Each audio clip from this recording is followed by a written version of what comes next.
Crises test a nation's resilience but also provide opportunities to rise and move forward. Prime Minister Shehbaz Sharif on Friday delivered an impassioned speech at the United Nations about the climate injustice countries like Pakistan are facing.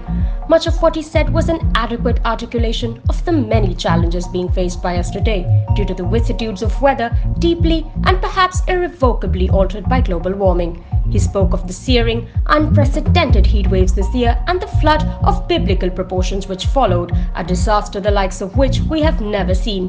Why are my people paying the price of such high global warming through no fault of their own? He asked the world.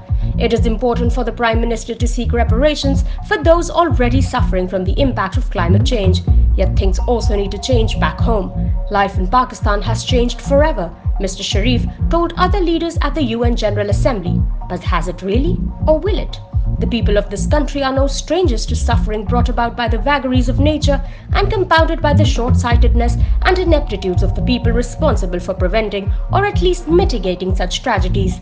Natural disasters will inevitably return to our lands. No amount of climate justice can prevent them from doing so, and it is imperative that we be prepared when they do.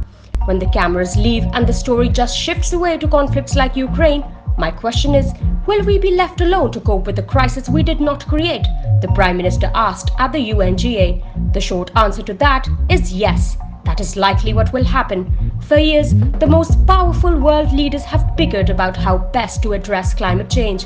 It is clear that they will not be interested in doing more than the bare minimum, although at this time, they should be strongly urged to go beyond short-term aid for relief and rehabilitation. It will ultimately be up to our leaders to rebuild the country to be stronger and more resilient to the kind of destruction seen this year. Mr. Sharif called Pakistan ground zero of climate change. Our policies will have to change at the highest level if we wish to adapt to this new reality. Climate change is as much an existential crisis now as the other conventional threats we spend trillions on avoiding.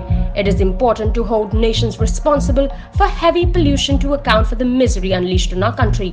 But our leaders must also take responsibility for the future.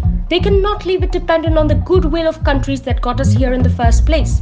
The passion shown at the UN should be seen in actions taken back home.